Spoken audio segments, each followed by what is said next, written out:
ప్రభు అయినటువంటి యేసుక్రీస్తు నామానికి స్తోత్రాలు.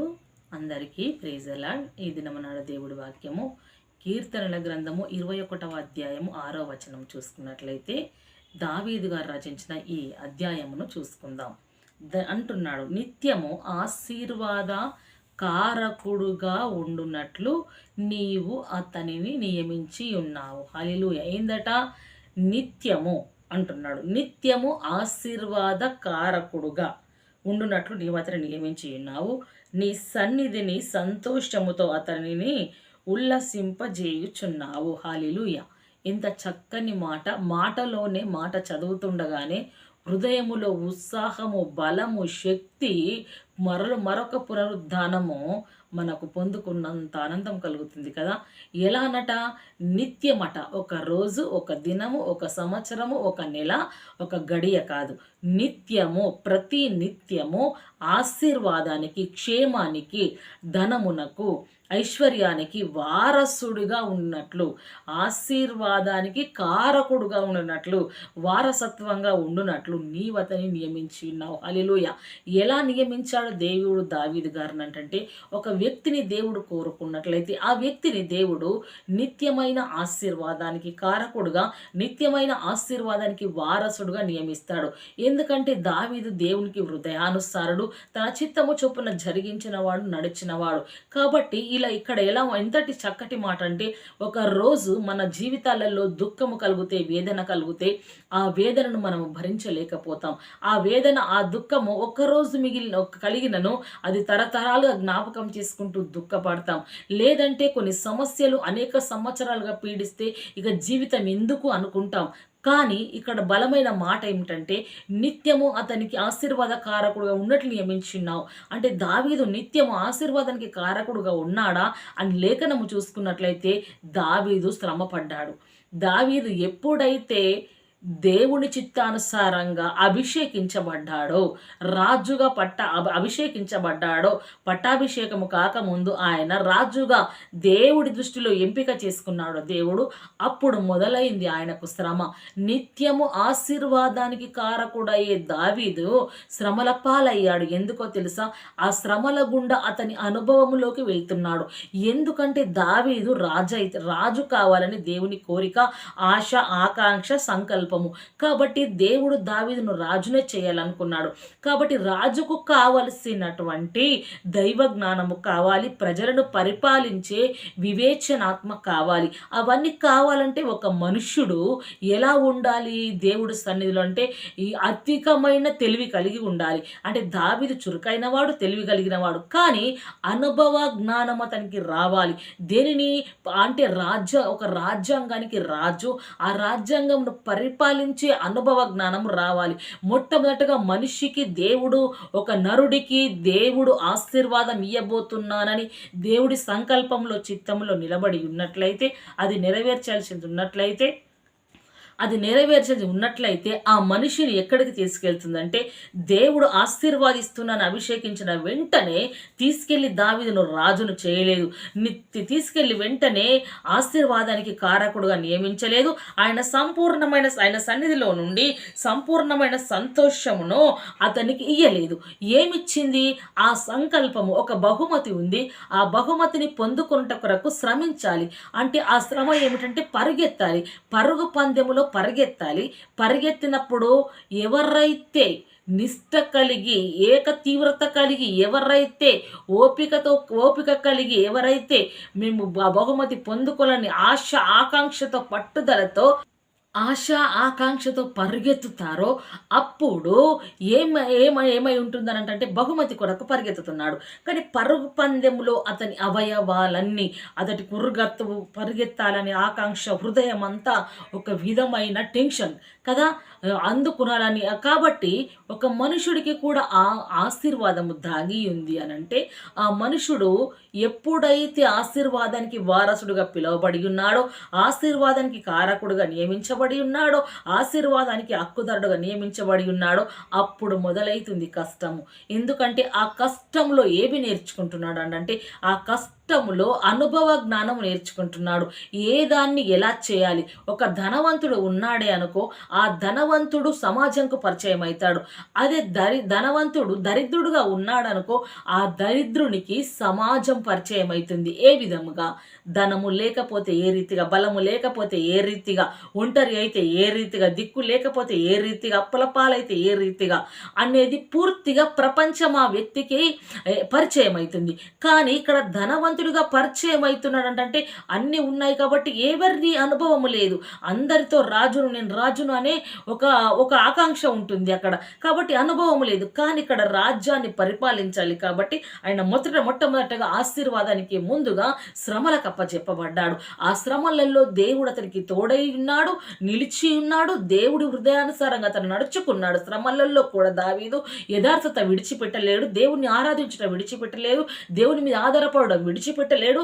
ఆయనతోనే ఉన్నాడు. కాబట్టి ఆ శ్రమకాలం ముగియు వరకు నీ రెక్కల కింద నాకు ఆశ్రయము కలిగించు ప్రభువాని దావీదు మొర్రపెట్టాడు.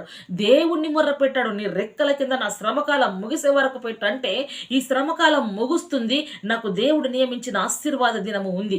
ఆశీర్వాద దినానికి నేను పరిగెత్తబోచున్నాను, ఆశీర్వాదాన్ని పొందుకోబోచున్నాను. కాబట్టి అప్పటి వరకు నన్ను నీ రెక్కల కింద భద్రముగా కాపాడని ప్రభుల వారిని దావీదు గారు ప్రాధేయపడ్డారు. మరి మనకు కలుగుతున్న శ్రమ దేవుడు మన కొరకు నియమించిన జీవ కిరీటమే కాదు, ఈ భూలోకంలో ఆశీర్వాదము పొందుకున్నట కొరకు, ఆ ఆశీర్వాదము కొరకు మనము ఓపికతో కనిపెట్టాలి. కనిపెడుతున్నామా? మనము దేవుణ్ణి అడుగుతున్నామా ఏమని? ఈ శ్రమల కాలం ముగి వరకు నీ రెక్కల కింద మమ్మల్ని భద్రపరచు, శత్రువుకు సాతానుకు మమ్మల్ని దొరకనీయకు, మమ్మల్ని ఆశీర్వాదము పొందుకున్నట్లు మమ్మల్ని నడిపించుము, అట్టి కృపలో నడిపించుమని ఆయన హృదయాన్ని అత్తుకుంటున్నామా? ఆయన హృదయంలో మనం ఉంటున్నామా? అతని మన హృదయంలో చేర్చుకుంటున్నామా? అతనికి మన హృదయాంతరంగా ముర్ర పెడుతున్నామా? హృదయాంతరంగా దాని మీద ఆధారపడి ఉన్నామా?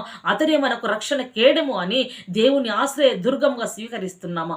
మనల్ని మనం ఒకసారి పరీక్షించుకోవాలి. ఈ పరీక్షలో మనము నెగ్గితే ఈ లోకంలో మనకు కలుగుతున్న అనేకమైన శ్రమలను దాటిస్తాడు దేవుడు.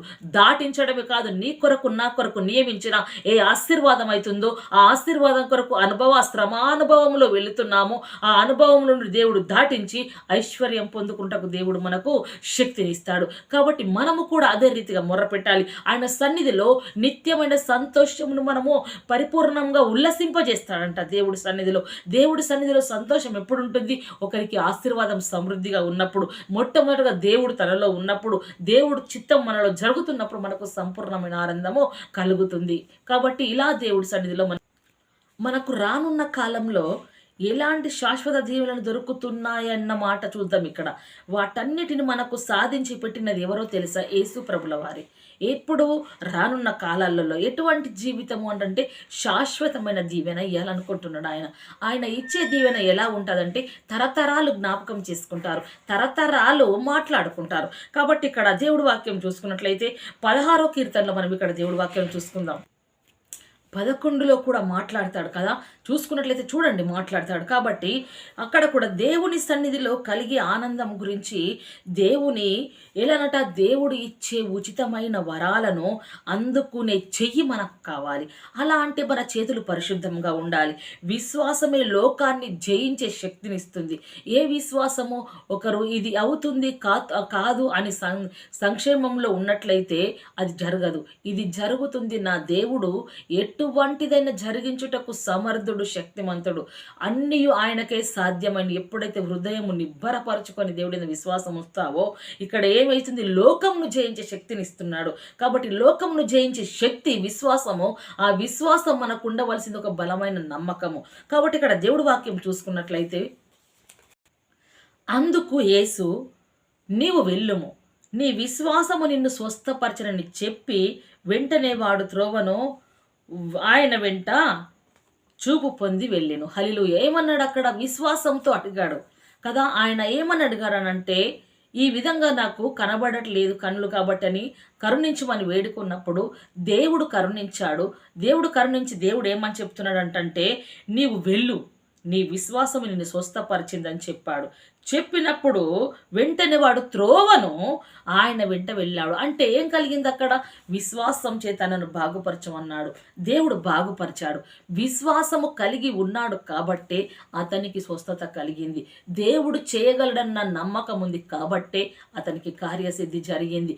దేవాతి దేవుడు ఒక్కడే నా కన్నులు తెరిపించగలడని కన్నాడు కాబట్టే ఆయన త్రోవను నడుచుట కంటే త్రోవలో లేడు అప్పటి వరకు. ఆయన ఎక్కడ ఉన్నాడు? దారి తొలగి ఉన్నాడు, దారి తప్పి ఉన్నాడు, దారిలో లేడు. కాబట్టి ఎప్పుడు దారిలోకి వచ్చాడంటే ప్రభుల వారిని, నిజమైన ప్రభుల వారిని నమ్మాడు. నమ్మడే కాదు, ఈయన దైవ కుమారుడు, ఈయన అద్భుతాలు చేస్తాడు, ఈయన నా కంటి చూపును ఇస్తాడు అని త్రోవలోకి వచ్చి ఆయన తెలుసుకున్నాడు. కాబట్టి ఆ త్రోవలో ఏముంది? ఆయన మార్గంలోనే స్వస్థత ఉంది, ఆయనలోనే జీవం ఉంది, ఆయనే ఒక సత్యము. కాబట్టి అప్పుడు ఆయన త్రోవ వెంబడి నడవడము ఆరంభించాడు. మరి మన జీవితాలలో ఆశీర్వాదాలు, స్వస్థతలు నిలిచిపోయాయేమో జ్ఞాపకం చేసుకుందాం. త్రోవ విడిచామా? త్రోవలో ఉన్నామా? ఒక్కసారి ఆయన వైపు మళ్ళాలి, ఆయన త్రోవలోకి మళ్ళాలి, ఆయన త్రోవలో నిలవాలి. ఆయన త్రోవలో ఉన్నట్లయి ఆయన యందు నమ్మకం ఉంచితే ఎటువంటి వ్యాధైనను సరే దేవుడు స్వస్థపరుస్తాడు. ఎటువంటి దీర్ఘకాల వ్యాధైనను సరే దేవుడు మాత్రమే దాన్ని తొలగించగల శక్తి ఆయనకున్నది. ఎందుకో తెలుసా? దేవుడు ఉన్నదాన్ని లేనట్లు, లేని దాన్ని ఉన్నట్టు చేయగల సమర్థుడు. మృతుతుల్యమైన గర్భాన్ని తెరిచిన దేవుడు, సమాధి గర్భాన్ని చీల్చి లాజర్ను లేపిన దేవుడు, ఒక మాట పలికి లాజర్ను సమాధి రాయి తొలగించి లేపిన దేవుడు ఈ కార్యము చేయుటకు శక్తిమంతుడు. మన దేవుడే, నీ దేవుడే, నా దేవుడే నిన్ను పిలుస్తున్నాడు ఈ దినము నాడు. ఎక్కడికి? త్రోవలోకి రా, త్రోవలో ఉండు, ఆయన త్రోవలో నిలబడు అని దేవుడు వాక్యము ఇక్కడ సెలవిస్తుంది. ఆయన త్రోవలో ఆయన వెంట నడిచి వెళ్ళాడు.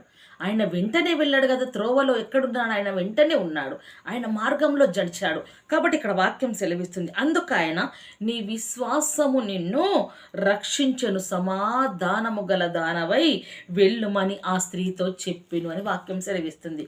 ఏం స్వస్థపరిచింది? నీ విశ్వాసము నిన్ను స్వస్థపరిచింది. ఎవరిని విశ్వాసమో రక్షించింది.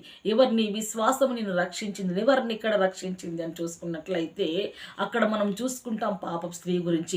దేవుడి పాదాల దగ్గర కన్నీరు విడుస్తుంది, అత్తరు పోసింది, కాళ్ళు కడిగింది, ఆ తల వెంట్రుకలు తీసి తుడిచింది. దేవుడే నిజమైన దేవుడు, దేవుడే సజీవుడు, ఆయన నా పాపాలు క్షమించగలుగుతాడని నమ్మింది కాబట్టి ఆమె రక్షింపబడింది, సమాధానముగా వెళ్ళింది. అంటే హృదయములో నేను పాపిని, నేను శాపంలో ఉన్నాను, నా స్థితిగత అంతా అల్లో కల్లోలంగా ఉంది, నా చుట్టూ పరిస్థితి, నా జీవితమే ఒక భయంకరమైన స్థితి అని ఆందోళన దేవుడు కొట్టివేశాడు. ఎప్పుడు ప్రభుల వారి పాదాలు కన్నీటితో కడిగినప్పుడు, ప్రభుల వారి పాదాలు తన తల వెంట్రుకలతో తుడిచినప్పుడు, తనను తాను తగ్గించుకొని పశ్చాత్తాపడినప్పుడు ప్రభుల వారి ప్రేమ ఆ బిడ్డను తాకింది. అప్పుడు ప్రభుల వారు ఏ విధంగా అంటే ఆమె పశ్చాత్తాపాన్ని దేవుడు గుండెలకు కత్తుకొని ఆమె పాపములు క్షమించి సమాధానముగా పంపివేశాడు. మరి మన పాపాలు నిలిచి ఉన్నాయేమో, ప్రభుల వారి సన్నిధిలో కన్నీళ్లు విడిచి ఆయన పాదాల దగ్గర పశ్చాత్తాపడితే గనక మనల్ని కూడా రక్షిస్తాడు. విశ్వసించినట్లయితే దేవుడు సమాధానమైన హృదయము జీవితం ఇస్తాడు. ఎందుకు అల్లోకల్లోలం? ఎందుకు చుట్టూ పరిస్థితులను బట్టి ఎందుకు భయపడుతున్నావు, ఎందుకు బాధపడుతున్నావు, ఇంతే గతి, ఇంతే స్థితి అని ఎప్పుడు అనుకోకూడదు. ఎప్పుడైతే అనుకున్నావో నీలో భయము, భక్తి లేనట్లే.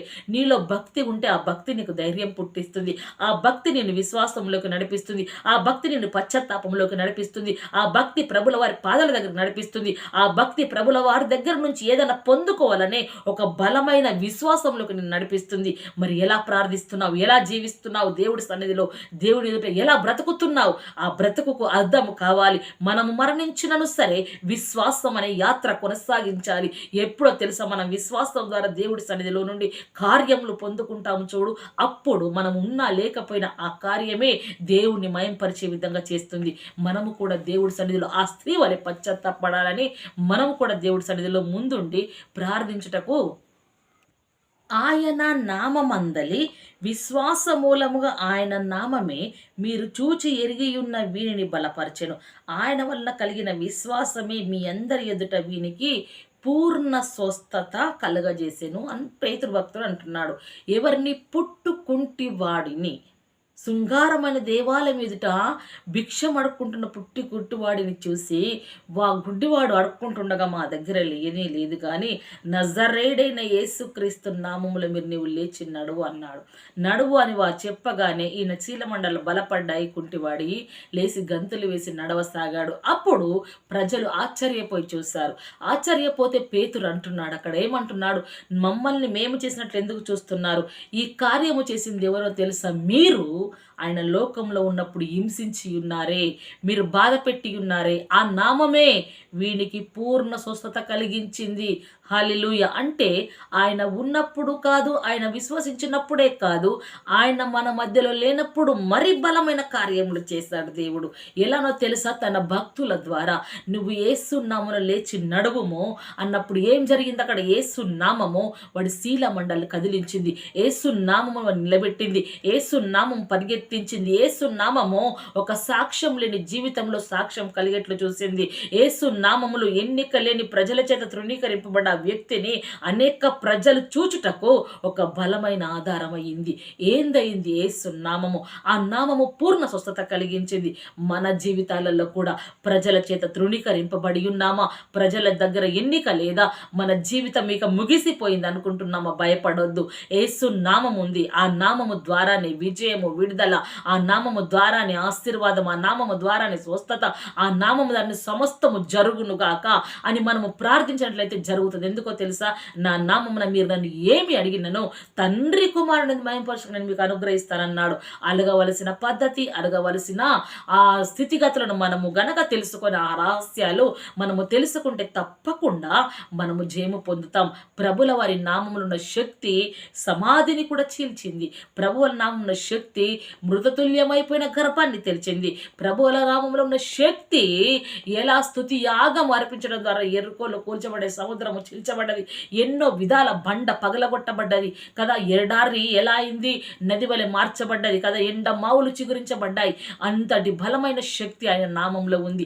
మరి మనం ఆయన నామము, ఆయన మనతో ఉండగా మనం ఎందుకు దిగులు పడదాం? దిగులు పడకు, భయపడకు. ఈ దినము ఇది నీ కొరకే, ఈ వాక్యము నీ కొరకే. ఆయన నామమును ప్రకటించు, ఆయన నామమున ప్రకటించు.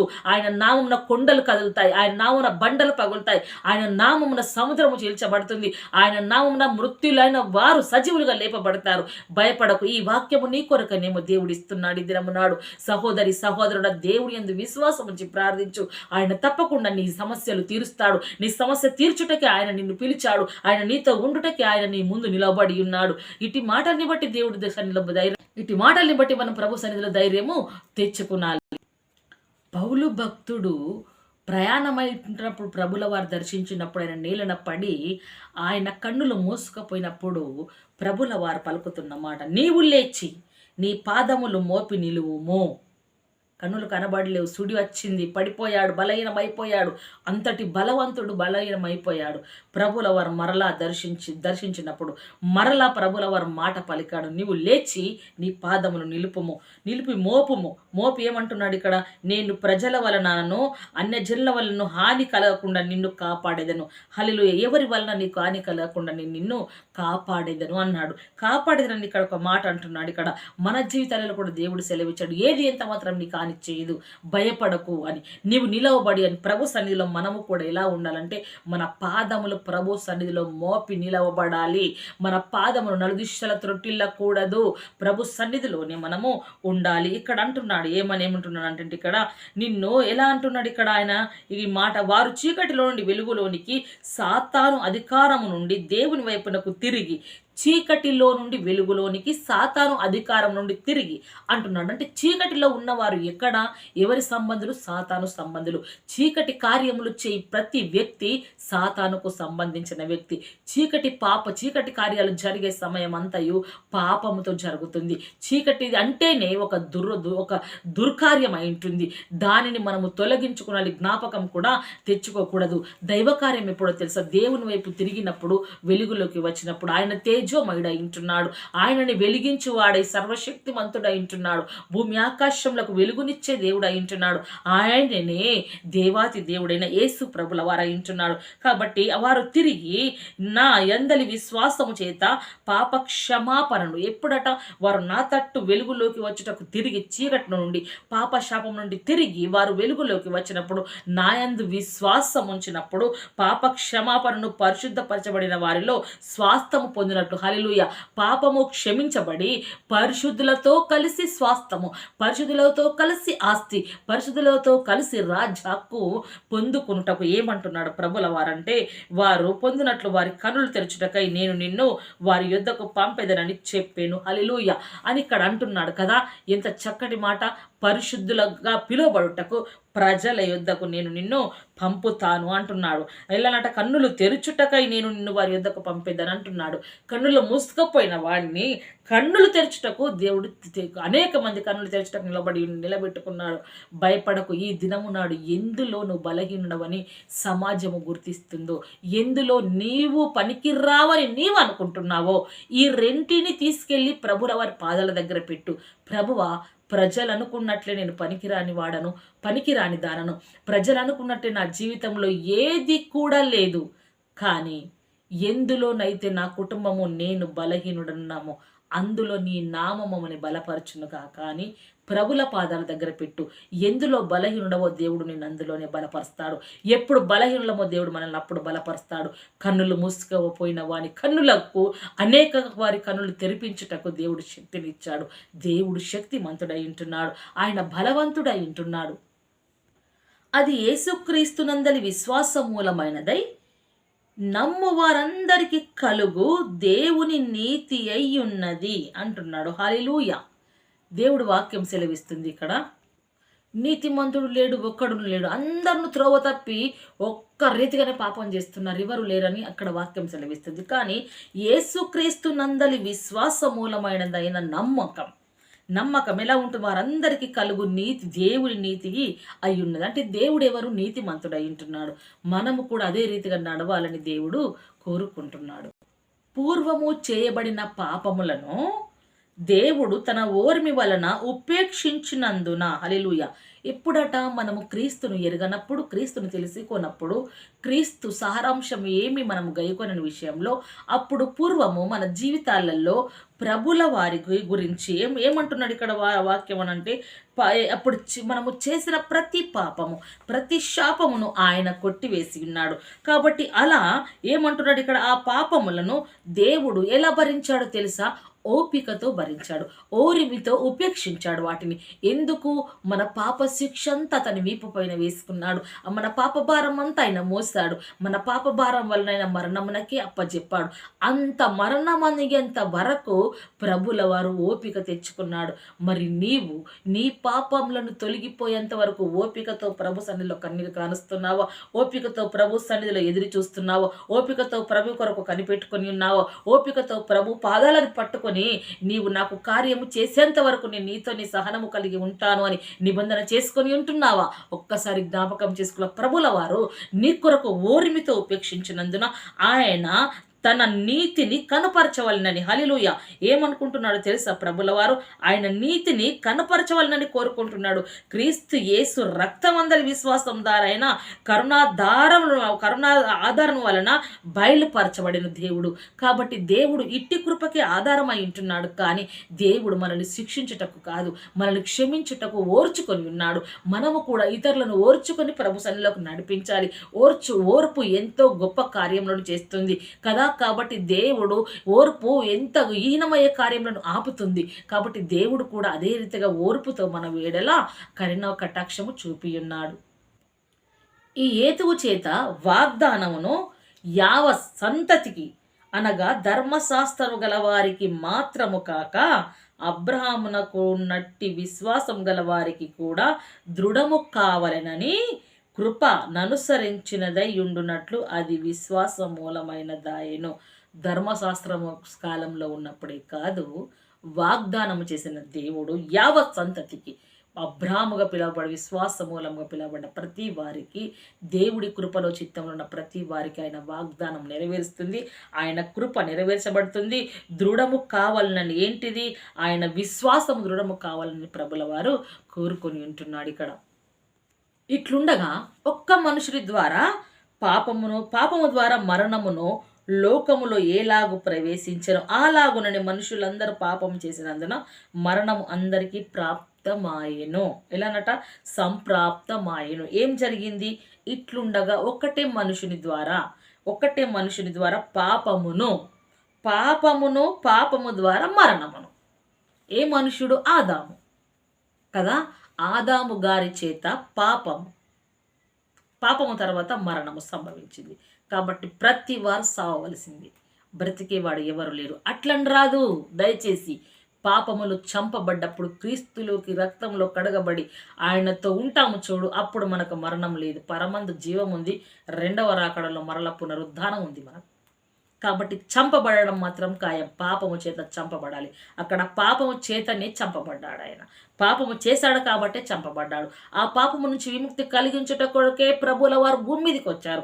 మరలా పాపముకు తిరిగి చూడకూడదని ఆయన రక్తము కార్చాడు. మిమ్మల్ని నీతిమంతులుగా చేస్తాను, పరలోక రాజ్యానికి వారసులుగా చేస్తాను, పునరుద్ధాన శక్తి నేను మీకు ఇస్తానని తిరిగి లేచాడు. ఈ మాటలు జ్ఞాపకం ఉంచుకున్నట్లయితే ఎన్నడూ పాపము చేయవు, ఎప్పుడు పాపము చేయవు, ఎక్కడ దృష్టి పెట్టి చూడవు, క్రీస్తు వైపు మాత్రమే చూస్తావు. క్రీస్తులో నిలిచి ఉంటావు. ఆయన స్వాస్థ్యం కొరకు వేచి ఉంటావు, వేగిర పడతావు. అట్టి కృపలోకి నడువు. దేవుడి ద్వారా నువ్వు బ్రతుకుతావు. ఎందుకంటే ఒక్క మనుషుడి ద్వారా నీ పాపం వల్ల నీ కుటుంబము నష్టపోతుందేమో, నీ దోషం వల్ల నీ పిల్లల ఆయాసకరంగా బ్రతుకుతున్నారేమో. జాగ్రత్త. పాపము బహు భయంకరమైనది. ఆ పాపమును తొలగించే శక్తి కేవలం లోకంలో, భూలోకంలో, పరలోకంలో ఒక దేవాతి దేవునికి మాత్రమే ఉంది. ఆయన మాత్రమే పాపాలు క్షమించగలడు, శాపము నుంచి విడిపించగలడు. అట్టి దేవుణ్ణి కోరుకో. అప్పుడే దేవుడు సన్నిధిలో నిన్ను దేవుడు పరిశుద్ధపరుస్తాడు. ఆయనే నీ కుటుంబాన్ని రక్షిస్తాడు. మీరు విశ్వాసము ద్వారా కృప చేతనే రక్షింపబడి ఉన్నారు. ఇది మీ వలన కలిగినది కాదు, దేవుని వరమే. హల్లెలూయా. వాక్యం సెలవిస్తుంది ఏమని? మీరు విశ్వాసము ద్వారా, ఎలానట? మీరు విశ్వాసము ద్వారా కృప చేతనే రక్షింపబడి ఉన్నారు, కానీ ఇది మీ వలన కలిగినది కాదు అని వాక్యం సెలవిస్తుంది. దేవుని కృప జీవము కంటే ఉత్తమమైనది. ఆయన ఉచితమైన కృప, మహోన్నతమైన కృప, ఉన్నతమైన కృప, నూతనమైన కృప దేవుడు మనకు అనుగ్రహిస్తున్నాడు. ఆ కృప ద్వారా మనం విశ్వాసము ద్వారా కృప వలన విడిపించబడ్డాం. ఎలా విశ్వసించాము? దేవుడు క్షమిస్తాడు, దేవుడు విడిపిస్తాడు, దేవుడే బ్రతికిస్తాడు, దేవుడే కాపాడుతాడని దేవుని అందు ఉంచిన విశ్వాసము, కృప మనల్ని రక్షించింది. ఇది దేవుడిచ్చిన వరమై ఉంటుంది, దేవుని దయ ఉంటుంది. మనము చేసిందేమీ లేదు, మన వలన కలిగింది ఏదీ లేదు. అంత ఆయన వరమై ఉంటుంది, ఆయన దయ ఉంటుంది. కాబట్టి దేవుడి దయనే కోరుకుందాం. క్రీస్తు మీ హృదయములలో విశ్వాసము ద్వారా నివసించున్నట్లు. హల్లెలూయా. ఎలానట? యేసు ప్రభుల వారు మన హృదయములో విశ్వాసంతో నివసిస్తాడట. యేసు ప్రభుల వారు ఉన్నారు. ఆయన మన హృదయమును కోరుకున్నాడు. మన హృదయము దేవునికి ఆలయం, హృదయం పరిశుద్ధపరచబడాలి, ఈ హృదయము దేవునికి వేదిక అని ఎప్పుడైతే విశ్వాసంతో దేవుణ్ణి ఆహ్వానిస్తావో అప్పుడు ఆయన ఇక్కడ ఉంటాడు. విశ్వాసం ద్వారానే దేవుడు మన హృదయాలలో ఏమై ఉంటాడు అని అంటే విశ్వాసము ద్వారా ఆయన మన హృదయంలో నివసిస్తాడు. అదే కాకుండా ఇక్కడ వాక్యం సెలవిస్తుంది, తన మహిమైశ్వర్యము చొప్పున మీకు దయచేయవలనని. హల్లెలూయా. అలా విశ్వసించినప్పుడు తన మహిమ ఐశ్వర్యము, ఆయన శ్రీమంతుడు, మహిమైశ్వర్యము చొప్పున మనకు ఏమి దయచేయాలనుకుంటున్నాడు? దయచేయవలని మీరు దేవుని సంపూర్ణత యందు పూర్ణులవునట్లు. దేవుని సంపూర్ణతలో మనం ఎలా ఉండాలని? దయలో పూర్ణముగా భక్తి పరులమై, పూర్ణముగా క్రీస్తు ప్రజలమై ఉండునట్లు. ఎలా చేస్తున్నాడంటే, ఎలానంటే సంపూర్ణలవునట్లు ప్రేమయందు వేరుపారి స్థిరపడి. హల్లెలూయా. ఇక్కడ ఏమన్నాడు? విశ్వాసం ఒక్కటి ఉంటే సరిపోదు. నీవు సంపూర్ణత, పరిపూర్ణత నీకు కావాలి అనంటే, నేను నీ హృదయంలో నివసించాలి అని అంటే నీవు ప్రేమలో స్థిరపడు. నా ప్రేమను ప్రజలకు పంచు, నా ప్రేమను ప్రజలకు చెప్పు, నా ప్రేమ త్యాగాన్ని ప్రజలకు వివరించు, నా ప్రేమ త్యాగాన్ని నీలో నుండి ప్రజలకు చూపించు. ఆ ప్రేమలో నువ్వు స్థిరపడు, నువ్వు తొలగిపోకు, స్థిరపడు. అప్పుడు సమస్త పరిశుద్ధులతో కూడా దాని వెడల్పు, పొడుగు, లోతు, ఎత్తు ఎంతో గ్రహించుకొనుటకు పొడుగు లోతు ఎంతో గ్రహించుకొనుటకును ఆయన శక్తి జ్ఞానం మనకు అనుగ్రహిస్తాడు కదా. అప్పుడు ఉన్నది కథ. ప్రేమలో నిలిచిండు, ప్రేమలో వేరుపారు, ప్రేమలో పరిశుద్ధులతో కూడా. అప్పుడు నీకు భాగం ఉంది. ఇప్పుడు లేదు భాగం నీకు, అప్పుడు భాగం ఉంది. అలా చేస్తేనే నీకు భాగం. మరి ప్రేమలో స్థిరపడి విశ్వాసము ద్వారా సంపూర్ణత పరిపూర్ణత పొందుకొని పరిశుద్ధులతో కలిసి దేవుడు మన హృదయంలో నివసించాలని కోరుకున్నట్లయితే దేవుడు మన సొంతం, మనం ఆయన సొంతమై ఉంటున్నాం. మనము దేవుడికి సొంతమైన ప్రజలమే. విశ్వాసము చేతను ఓర్పు చేతను వాగ్దానములను స్వాతంత్రించుకొని వారిని పోలి నడుచుకొనున్నట్లు మీలో ప్రతి వాడును మీ నిరీక్షణ పరిపూర్ణమగు నిమిత్తము మీరిది వరకు కనుపరిచిన ఆసక్తిని తుదమట్టుకు కనపరచవలనని ఆపేక్షించుచున్నాను. హల్లెలూయా. ఇప్పుడు బ్రతుకుతున్నా ఇప్పటి మందమే, నాకు ఈ ముసలైన దాకానే కాదు, చచ్చే వరకు. ఎప్పటి వరకు అంటున్నాడు, ఏమని మాట్లాడుతున్నాడు ఇక్కడ అంటే, మీ విశ్వాసము చేత ఓర్పు చేతను. ఎలానట? విశ్వాసం ఉండాలి, నీకు ఓర్పు ఉండాలి. అవేం స్వాతంత్రించుకుంటున్నాయి? దేవుడు ఇవ్వబోయే వాగ్దానమును స్వాతంత్రించుకుంటున్నాయి. స్వాతంత్రించుకుంటున్నకు పోలి వాటిని పోలి నడుచుకున్నట్లు. ఏందట? ఆ వాగ్దానం స్వాతంత్రించుకొని వాటిని ఎలా పోలి నడుచుకునాలి అంటే, ఎలా ఓర్పు? ప్రజలు ముందున్నారు కదా, విశ్వాసులను చూడాలి, భక్తులను చూసి అలా ఓర్పు కలిగి నడుచుకున్నట్లు మీలో ప్రతి వాడు ఏం చేయాలి? మీ నిరీక్షణ పరిపూర్ణమవునట్లు. ఏందట? ఓర్పు, నిరీక్షణ పరీక్షను ఇవన్నీ మనం మాట్లాడుకుంటాం కదా. అలా మనం జీవించినట్లయితే దాని నిమిత్తము మీరిది వరకే కనుపరిచిన, ఇంతకు కొంచెం చాలా కనుపరిచారు, కానీ ఇప్పుడు ఆ శక్తిని తుదమట్టుకు కనుపరచవాలని అపేక్షిస్తున్నాను. హల్లెలూయా. ఇప్పటి వరకు మీరు కనపరిచిన ఆ శక్తిని ఓర్పు చేత, విశ్వాసము చేత, నిరీక్షణ కలిగి వాగ్దానము స్వాతంత్రించుకున్నట్లు మీరు పరిపూర్ణులవునట్లు ఇంకనూ తుద వరకు చివరి మట్టుకు నీవు ఆసక్తి కలిగియుండు. దేవుడి యందు ఆసక్తి కలిగియుండు. ఏమాత్రము దిగజారకు. నీకు కలుగుతున్న పరిస్థితిని బట్టి, నీకు కలుగుతున్న ఇబ్బందులను బట్టి ఏమాత్రం పడిపోకు, ఏమాత్రము కోపగించుకోకు, ఏమాత్రం తొందరపడకు. ఓర్పు కలిగి ఉండు. విశ్వాసము చేత, ఓర్పు చేత వాగ్దానములను స్వాతంత్రించుకునే సమయం ఆరంభమైంది. వాగ్దానములను సొంతం చేసుకునే సమయం ఆరంభమైంది. ఆసక్తిని విడువకు, ఆసక్తి కలిగి జీవించు, ఆసక్తితో వెతుకు, పరిపూర్ణంగా వెతుకు, దేవుడు సన్నిధిలో ఉండు. అప్పుడే దేవుడు నువ్వు అనుకున్నది, కోరుకున్నది నీ ముందు ఉంచుతాడు. నువ్వు క్షేమముగా భద్రంగా ఉండాలని ప్రభుల వారు కోరుకుంటున్నాడు. విశ్వాసము లేకుండా దేవునికి ఇష్టడై ఉండుట అసాధ్యం అంటున్నాడు దేవుడు. అంటే ప్రభు అని 2-3 గంటలు ప్రార్థన చేస్తారు, విశ్వాసం లేదు, ప్రార్థన తుస్సు. అంటే విశ్వాసం కలిగి నువ్వు నిమిషం ప్రార్థించినా సరే, నీతిని అనుసరించి నిమిషం ప్రార్థించినా సరే, యథార్థతను అనుసరించి నిమిషం ప్రార్థించినా సరే, నీవు సత్యాన్ని పలుకుతూ నిమిషం ప్రార్థించినను సరే, నీవు దేవునిలో నిలిచి నిత్యము నిమిషం ప్రార్థించినను సరే, ఆయనకు ఇష్టడై బ్రతికితే దేవుడు తప్పకుండా కార్యం చేస్తాడు. అందుకంటాడు, బలులు అర్పించుట కంటే మాట వినుటనే శ్రేష్టము అన్నాడు ప్రభుల వారు. ఇక్కడ అంటాడు, విశ్వాసం లేకుండా ఆయనకు ఇష్టడై ఉండుట అసాధ్యము. దేవుని యొద్దకు వచ్చేవాడు ఆయన ఉన్నాడనియు, ఆయనను తను వెతుకు వారికి ఫలము దయచేస్తాడని నమ్మవాలని కదా. హల్లెలూయా.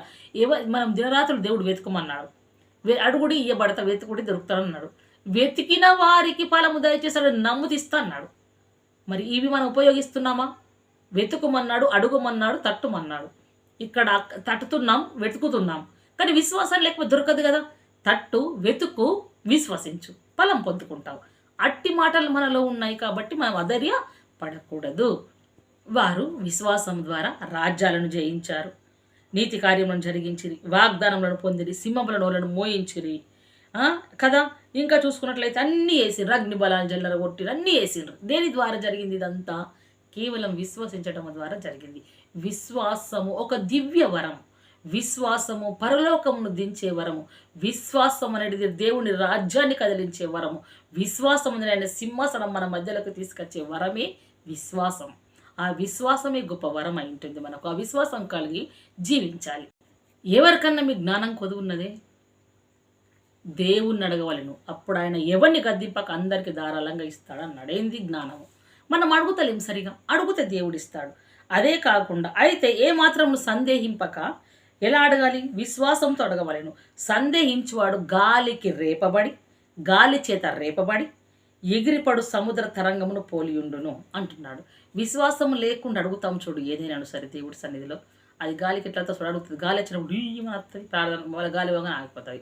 అంటే మనం ప్రార్థన చేసినప్పుడు అది చేస్తాం, తర్వాత ఇడిసపెడతాం, అంటే విశ్వాసం లేదు అక్కడ.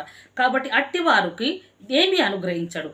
అట్టి మనుషుడు ద్విమనస్కుడై, అంటే రెండు మనసులు కలిగి తమ మార్గముల యందు అస్థిరుడు గనుక ప్రభువు తమకేమైనను ప్రభు వలన దొరుకునని తలంచుకొనరాదు. అంటే రెండు మనసులు కలిగినప్పుడు ప్రార్థించకు, రెండు మనసులు తీసివేసి దేవుడు ఇస్తాడని ప్రార్థించు, నమ్మకము కలిగి ఉండు, దేవుడే కార్యం చేస్తాడు. ఈ దినమే, ఈ రాత్రికి దేవుడు మన ఇంట్లో గొప్ప ఐశ్వర్యం కుమ్మరించబోతున్నాడు. ఆమె ఏసే కుమ్మరించబోతున్నాడని మనం నమ్మాలి.